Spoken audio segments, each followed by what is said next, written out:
এই পর্যায়ে জাতীয় দৈনিকের শিরোনামগুলো আপনাদের জানাতে চাই। প্রথমে আমার হাতে রয়েছে সত্যের সন্ধানে নির্ভীক দৈনিক যুগান্তরের একটি সংখ্যা। যুগান্তরের প্রথম পাতার মূল শিরোনাম পড়তে চাই লাল কালিতে, যেখানে লেখা হয়েছে অবশেষে হার মানল ইসরায়েল, মার্কিন ঘাঁটিতে হামলার পরই যুদ্ধবিরতি। ইরানের বিরুদ্ধে আর কোনো হামলা চালানো হবে না। যুদ্ধবিরতি লঙ্ঘনে দুপক্ষের উপরই বিরক্ত যুক্তরাষ্ট্রের প্রেসিডেন্ট ট্রাম্প। আশলিয়া হত্যাকাণ্ডের তদন্ত প্রতিবেদন দাখিল, 6 জনকে পুড়িয়ে মারায় 16 জনের সম্পৃক্ততা মিলল। আন্তর্জাতিক অপরাধ ট্রাইব্যুনাল একজনকে জীবন্ত পুড়িয়ে মারা হয় যাচাই বাছাই শেষে ফরমাল চার্জ দাখিল করবে প্রসিকিউশন। শেখ হাসিনা সহ 3 জনের বিরুদ্ধে অভিযোগ গঠনের বিষয়ে শুনানি 1 জুলাই। গুমের মামলার তদন্ত প্রতিবেদন দাখিলের সময় বাড়ল। সেই সাথে ইরানের সরকার বদলে মার্কিন লক্ষ্য পূরণ হয়নি। এম শফিউল্লাহর বরাতে এটি ছাপা হয়েছে, পড়ে দেখতে পারেন। মব ভায়োলেন্স দমবে না কঠোর পদক্ষেপ ছাড়া। 10 মাসে সারা দেশে মবের শিকার হয়ে গণপিটুনিতে 174 জন মারা গেছেন। আশোকের বরাতে এটি ছাপা হয়েছে। এবং দাড়িপাল্লা প্রতীক সহ নিবন্ধন ফিরে পেল জামায়াত ইসলামী বাংলাদেশ। ফুটো হয়ে গেছে তেল আবিবের বুক। গাজী আব্দুর রশিদ তেহরান থেকে লিখছেন, বিস্তারিত পড়ে দেখতে পারেন। এবং মানচিত্রে একখণ্ড গাজা ইসরায়েলের দম্ভচূর্ণ। কে হারলো কে জিতলো সেই প্রশ্ন এখন নিতান্তই রসিকতা। খোলা চোখেই তার উত্তর দেখেছে গোটা বিশ্ব। সেই সাথে যুগান্তর তাদের অনলাইন পাঠকদের প্রশ্ন করেছিল, দেশের রাজনৈতিক সংস্কৃতি পাল্টাতে হবে বলে মন্তব্য করেছেন বিএনপির স্থায়ী কমিটির সদস্য সালাউদ্দিন আহমেদ। আপনি কি তাই মনে করেন কিনা? 89% পাঠক হ্যাঁ সূচক মন্তব্য করেছেন, 6% পাঠক কোনো মন্তব্য করেননি, 5% পাঠক কোনো মন্তব্য করেননি এবং 6% পাঠক না সূচক মন্তব্য করেছেন। শেষ পাতায় চোখ রাখতে চাই লাল কালির শেষ পাতার মূল শিরোনাম। মে মাসে ফৌজদারি অপরাধের বিচার, 88 ভাগ মামলায় খালাস আসামিরা। 1656টি মামলার মধ্যে অব্যাহতি 1393টিতে, সাজার রায় হয়েছে মাত্র 193টিতে। এবং রাজনৈতিক মামলাগুলোর সাক্ষীর অভাবে খালাস পেয়ে যাচ্ছেন আসামিরা। পিপির বরাতে এটি ছাপা হয়েছে। এবং শেষ পাতার প্রথম কলামের শিরোনাম, বিএনপির প্রতিনিধি দলের সঙ্গে উপপররাষ্ট্রমন্ত্রীর বৈঠক, নতুন সরকারের সঙ্গে কাজ করতে আগ্রহী চীন। এবং নির্বাচনের সময় আইন শৃঙ্খলা ভালো থাকবে, স্বরাষ্ট্র উপদেষ্টার বরাতে ছাপা হয়েছে। শেষ পাতায় বক্স করে ছাপা হয়েছে 2 সহস্রাধিক হাঁস নিয়ে 400 কিলোমিটার পাড়ি, মাহবুবের ভ্রাম্যমান খারাপ। একটু পড়ে শোনাতে চাই রুনিয়া বিষয়টিকে। যশোরের চৌগাছা উপজেলার সিংহঝুলি ইউনিয়নের মশিউরনগর গ্রামের বিশাল ক্ষেতের মাঝ দিয়ে চলে গেছে মেঠোপথ। সেই পথে শয়ে শয়ে হাঁস হেলে দুলে যাচ্ছে। পেছনে লাঠি হাতে আছেন 2 জন মানুষ। কিছুক্ষণ পরপরই হাঁসগুলো নেমে যায় ক্ষেতের পানিতে, শুরু করে আবার খাবার আহরণ। এর একটু দূরেই বিল, সেখানেও মেলে শামুক, গুগলি আর পতঙ্গ। হাঁসগুলোর লক্ষ্য সেদিকে যাওয়া। এই দৃশ্য মঙ্গলবার সকালে যশোরের বিভিন্ন গ্রামের বিলে জলাশয়ে হাঁস চড়ানোর দৃশ্য অভূতপূর্ব নয়, কিন্তু এভাবে সারিবদ্ধভাবে হাজার হাজার হাঁসের উপস্থিতি একেবারেই নতুন। কিন্তু এই হাঁস এখানকার কারণ নয়, এগুলো পরিযায়ী। প্রায় 400 কিলোমিটার দূর থেকে তাদের এখানে আনা হয়েছে। 400 কিলোমিটার দূর থেকে তারা সারিবদ্ধভাবে হাঁটতে হাঁটতে খাবারের অন্বেষে গেছেন। কর্মবিরতিতে ফাঁকা চট্টগ্রাম কাস্টমস হাউস। তার পাশে শিরোনাম, নুরুল হুদাকে হেনস্থা স্বেচ্ছাসেবক দল নেতার হানিফ কারাগারে। এবং বলদি আদেশ ছিঁড়ে প্রতিবাদ, এনবিআরে আজ ও কাল কলম বিরতি। বিদেশে বাড়ি ও 25 কোম্পানির শেয়ার অবরুদ্ধের আদেশ এসালাম গ্রুপের বিরুদ্ধে। এবং সেই সাথে গণঅভ্যুত্থানের বর্ষপূর্তি 1 জুলাই থেকে 5 আগস্ট সরকারের বিশেষ কর্মসূচি। ডেঙ্গু চিকুনগুনিয়ার সঙ্গে বাড়ছে করোনার উদ্বেগ, বিএমইউর বৈজ্ঞানিক সেমিনার। 24 ঘন্টা হাসপাতালে ভর্তি 394। ডেঙ্গু ডেন 1, ডেন 2, ডেন 3 সেরোটাইপ বেশি পাওয়া যাচ্ছে। আক্রান্ত রোগীর চিকিৎসায় পর্যাপ্ত বিশ্রাম, তরল খাবারের সঙ্গে প্যারাসিটামলই যথেষ্ট। সেই সাথে টিকা গ্রহীতাদের সংক্রমণ তীব্র হওয়ার আশঙ্কা কম, আরও 21 জনের করোনা শনাক্ত। খাদ্যে মূল্যস্ফীতি 8.59%, জিডির মে মাসের প্রতিবেদন। এবং আগামী অর্থবছর নিয়ে আইএমএফের পূর্বাভাস, দেশের প্রবৃদ্ধি হবে 5.4 ভাগ, মূল্যস্ফীতির হার 6.5%। চলমান ঋণ কর্মসূচি 470 কোটি থেকে 550 কোটি ডলারে উন্নীত। একটু সম্পাদকীয় পাতায় রুনিয়া চোখ রাখতে চাই। সম্পাদকীয় পাতায় ছাপা হয়েছে, ব্রিগেডিয়ার জেনারেল অবসরপ্রাপ্ত HRM রকুনুদ্দিন লিখছেন, ট্রাম্পের যুদ্ধবিরতির ঘোষণায় কতটা আস্থা রাখা যায়। বিস্তারিত পড়ে দেখতে পারেন। খুবই প্রাসঙ্গিক এবং সমসাময়িক গুরুত্বপূর্ণ একটি বিষয়। তার নিচে দেখতে পাচ্ছি, দেশের সামনে 3টি অনিবার্য চ্যালেঞ্জ, শিক্ষা সমাজ দেশে ছাপা হয়েছে। ডক্টর হাসান আহমেদ লিখছেন, বিস্তারিত পড়ে দেখবেন। এবং সেই সাথে গুম কমিশনের প্রতিবেদন, দায়ীদের আইনের আওতায় আনা জরুরি। এবং যুদ্ধবিরতির পথে ইরান ইসরায়েল, সংকট সমাধানে আলোচনার টেবিলে সর্বোত্তম পথ। এবং বাতায়নে ছাপা হয়েছে বিএনপির 180 দিনের পরিকল্পনা, একটি জনবান্ধব উদ্যোগ। সালাউদ্দিন আহমেদ রায়হান লিখছেন, বিস্তারিত পড়ে দেখতে পারেন। এবং ইতিহাসের পাতা থেকে 25 জুন আজকের এই দিনটি কেন স্মরণীয় বরণী একটু মনে করাতে চাই। 1529 খ্রিস্টাব্দে বঙ্গবিজয়ের পর মুঘল সম্রাট বাবর আগ্রা প্রত্যাবর্তন করেন এবং 1950 খ্রিস্টাব্দে উত্তর কোরিয়া সেনাবাহিনী দক্ষিণ কোরিয়া আক্রমণ করলে যুদ্ধ শুরু হয়। 1975 পর্তুগালের কাছ থেকে মোজাম্বিকের স্বাধীনতা লাভ করে আজ, এবং 1991 ক্রোয়েশিয়া, স্লোভেনিয়া, যুগোস্লোভিয়া থেকে বের হয়ে স্বাধীনতা লাভ করে। 1995 পুত্র শেখ হামাদ কর্তৃক কাতারের আমির শেখ খালিফা উৎখাত হন। এই ছিল। ধন্যবাদ জুবাইর তোমাকে। আমার হাতে আছে কালবেলা থেকে যে আপনাদেরকে শিরোনামগুলো পড়ে শোনাতে যাই, তার মধ্যে তারা বড় করে যেটাকে শিরোনাম করেছে, তারা আসলে একটা ইনভেস্টিগেটিভ রিপোর্ট তারা ছেপেছেন। দুর্নীতির অলরাউন্ডার ছিলেন পাপন। তাই যে তালিকা দিয়েছেন তার মধ্যে হচ্ছে 12 বছরে বিসিবির ব্যয় হয়েছে 2772 কোটি টাকা। দুদকের জালে বিসিবির একাধিক পরিচালক। তারা বিস্তারিততে লিখেছেন বিপিএল এর হিসাব হদিস নেই, সেখানে 113 কোটি টাকার, তার সাথে 52 বার বিদেশ সফর, প্রতিদিনের ভাতা ছিল $400। প্রত্যেক শেষ 3 সাধারণ সভার ব্যয় হচ্ছে 11 কোটি 18 লক্ষ টাকা। মুজিব বর্ষের কনসার্টের নামে উত্তোলন করা হয় 25 কোটি টাকা। 33 পৃষ্ঠার অডিট রিপোর্টের খরচ 46 লাখ টাকা।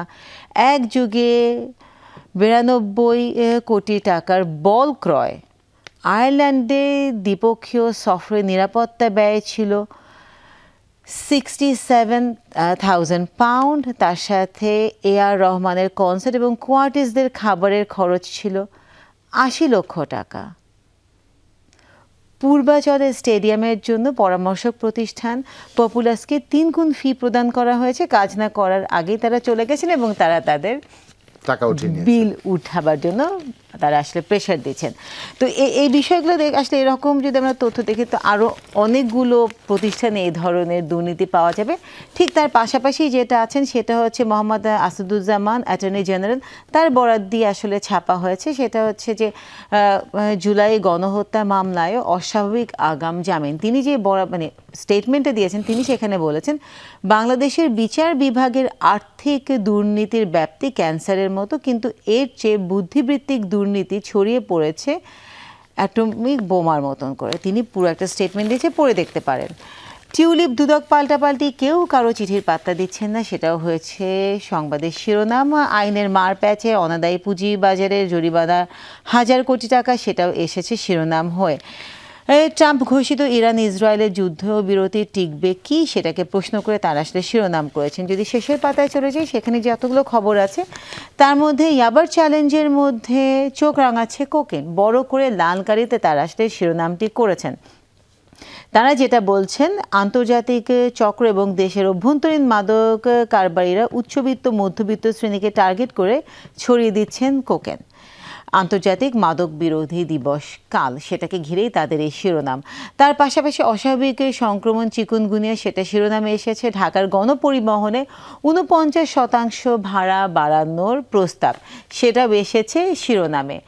যদি একদম উপরের দিকে যেটা বক্স করা খবর আপনারা দেখতে পাচ্ছেন, সেটাকে তারা বলছে মহাকাশের খবর থেকে সৌরজগৎ থেকে সরে যেতে পারে পৃথিবী, সেটা আসলে পড়ে দেখতে হবে আসলে ঘটনাটা কি।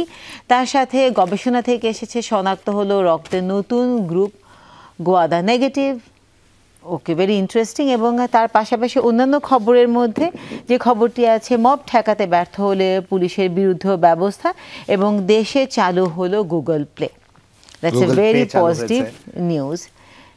এই ছিল আমার কাছে দৈনিক কালবেলা থেকে বেশ কিছু শিরোনাম। দুনিয়াকে দৈনিক সমকালের একটি সংখ্যা আমার হাতে রয়েছে। সমকালের প্রথম পাতার মূল শিরোনাম পড়তে চাই। যুদ্ধবিরতির ঘোষণা ট্রাম্পের লঙ্ঘনের অভিযোগ দুপক্ষের, মধ্যপ্রাচ্যের সংঘাত, ইরান ইসরায়েল চিত্র। নিহত হয়েছে ইরানের 610 জন, আহত 4746, এবং ক্ষতি হয়েছে ফর্দো, নাতানজ এবং ইস্পাহানে। ইসরায়েলের নিহত হয়েছে 28, আহত 800, ক্ষতি তেলাবিব ও হাইফা অঞ্চলে। তার পাশে শিরোনাম, প্রাথমিক শিক্ষা অধিদপ্তর গোল বেঁধেছে গবেষণায়, এবং গরমের একসঙ্গে পাকছে সব জাতের আম। ঈদের দীর্ঘ ছুটি সহ নানা কারণে ভরা মৌসুমে বাজার ধস, সনদ, কোয়ারেন্টাইন ও বিমান ভাড়ার জটিলতায় রপ্তানি বাধাগ্রস্ত। মন প্রতি দিতে হচ্ছে 50 থেকে 52 কেজি আম, তবু ন্যায্য মূল্য মিলছে না। ঢাকায় কেজিতে 60 থেকে 100 টাকা, উৎপাদন এলাকায় 20 থেকে 30। নাটকীয় ঘোষণার নেপথ্যে যা ঘটেছিল, মূলত CNN-এর বিশ্লেষণ। ইসরায়েল ইরান প্রসঙ্গ, বিস্তারিত পড়ে দেখতে পারেন। অন্তত আজ চায়ের আড্ডায় আলাপ করবার মতো খোরাক আপনার এখান থেকে জুগিয়ে নেওয়া সম্ভব হবে। নিবন্ধন ও প্রতীক ফিরে পেল জামাত। স্বেচ্ছাসেবক দলের 6 নেতার বিরুদ্ধে মামলা, গ্রেফতার 1, সাবেক সিইসিকে হেনস্থা প্রসঙ্গ। শেষ পাতায় চোখ রাখতে চাই। নিরাপত্তা বাহিনীর সামনেই রেল বাংকারের পাথর লুট। সিলেটের ভোলাগঞ্জের চিত্র। প্রতিদিন শতাধিক নৌকায় নিয়ে যাওয়া হচ্ছে মূল্যবান পাথর তুলে নেয় পাহাড় টিলা পরিণত হয়েছে খানা খন্দে।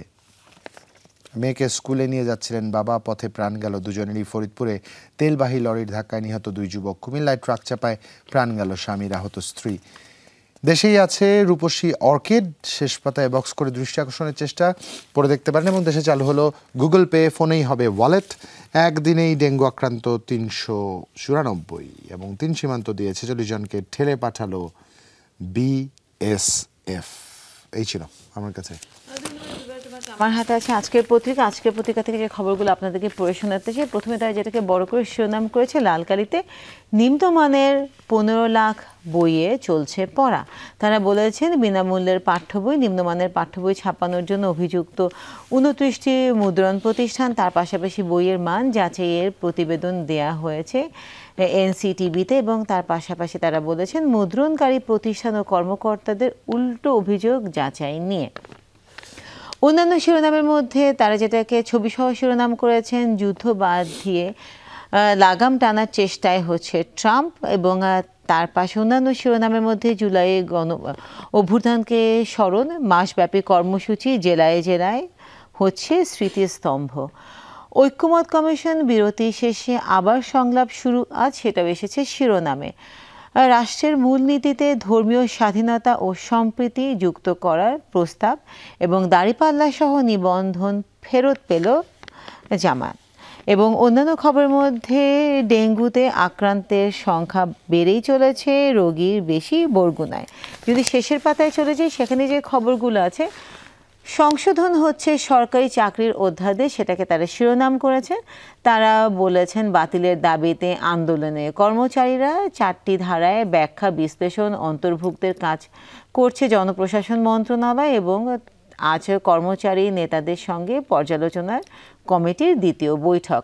ভোটের আগে আইন শৃঙ্খলা বাহিনীর শক্তি বৃদ্ধিতে জোরদার, উপদেষ্টা পরিষদের কমিটির বৈঠক থেকে খবরটি এসেছে। এস আলম ও তার স্ত্রী বিদেশে 25 কোম্পানির শেয়ার অবরুদ্ধের নির্দেশ, এটাও এসেছে অন্য খবরের শিরোনাম হয়ে। গণভবনে দুপক্ষে সংঘর্ষ, সাংবাদিককে ছুরি দেখে হুমকি। ইশরাকের কর্মসূচি, আরিফ চৌধুরী ও আরিফুজ্জামান প্রিন্সের লোকজনের মধ্যে সংঘর্ষ। গোলাম কিবরিয়া রুবেল নামে এক কর্মকর্তা ও প্রিন্সকে গ্রেপ্তারের দাবি ইশরাকের। নতুন সরকারের সঙ্গে কাজ করতে অপেক্ষায় চীন, সেটাও এসেছে শিরোনামে। অন্যান্য শিরোনামের মধ্যে সাবেক নির্বাচন কমিশনার রাশেদা সুলতানার নামেও বিএনপির মামলা এবং উখিয়ার বাড়িতে ডাকাতি, গুলিতে গৃহকর্তা নিহত। এবং জাতিসংঘ পানি কনভেনশনে যুক্ত হলো বাংলাদেশ।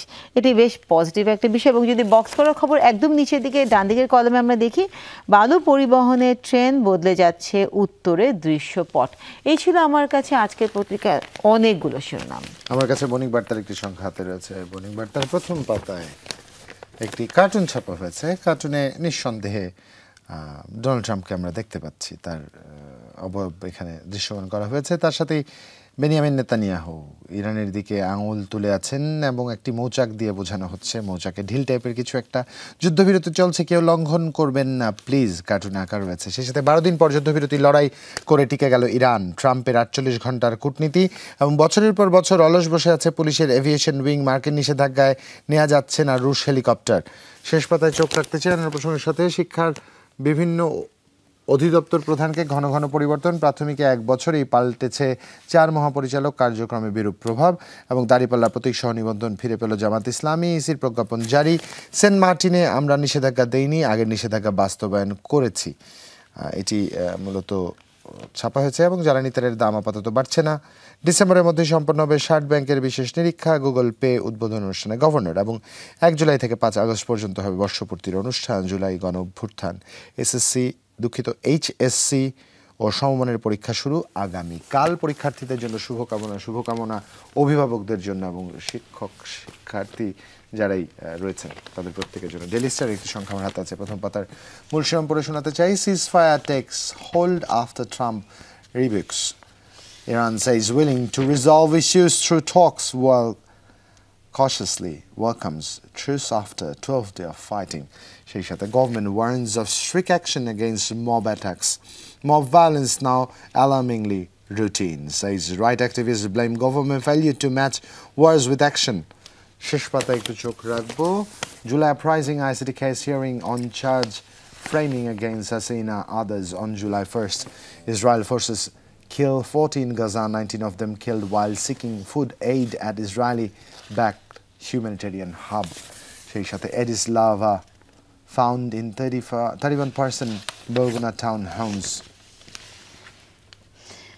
যে পত্রিকাটা আমার হাতে আছে সেই পত্রিকাটা পড়বো, সেটা হচ্ছে প্রথম আলো। প্রথম আলো যে শিরোনামগুলো আসলে আপনারা আজকে পড়ে দেখতে পারেন, যেগুলো বিস্তারিত নিউজ পড়তে পারেন, সেটা হচ্ছে যুদ্ধবিরতিতে ইরান ইসরায়েলের সংখ্যা 12 দিনের সংখ্যা শেষে ট্রাম্প যুদ্ধবিরতি ঘোষণা। এটা অবশ্য প্রত্যেকটা পাতার মতনই শিরোনাম হয়ে এসেছে। তার সাথে রাজনৈতিক অনিশ্চয়তা সহ 4 কারণে অর্থনীতি খারাপ, সেটা হচ্ছে আরেকটি শিরোনাম। এবং বিশ্লেষণে বলা হচ্ছে, বিশ্লেষণ কলমে তারা যেটা আসলে ছাপিয়েছেন সেটা হচ্ছে বিটিভি ও বেতার স্বায়ত্তশাসন, উপদেষ্টা কমিটি নিয়ে কয়েকটি প্রশ্ন, এবং স্বামী সভাপতি স্ত্রী সম্পাদক বাসাতেই দলের কার্যালয়, নতুন রাজনৈতিক দল নিবন্ধন নিয়েও তারা এই শিরোনামটি করেছে। রজত জয়ন্তীর 100তম টেস্টের উৎসব ফেরানোর আশা, এটা হচ্ছে কলম্বো টেস্টকে ঘিরে খবরটি। যদি শেষের পাতায় চলে যায়, সেখানে যে খবরটি আছে সেটা হচ্ছে গণমাধ্যম এবং যুবনীতিতে যুক্ত করতে হবে অংশীজনদের। এটা আমার মনে হয় অত্যন্ত গুরুত্বপূর্ণ একটি আলোচনা। সেটা হচ্ছে গতকাল গণমাধ্যম এবং যুবনীতিমালার জেন্ডারলেন্স পরিপ্রেক্ষিতে একটি শীর্ষক গোল টেবিল বৈঠকে এই আলোচনা আসলে করা হয়েছিল।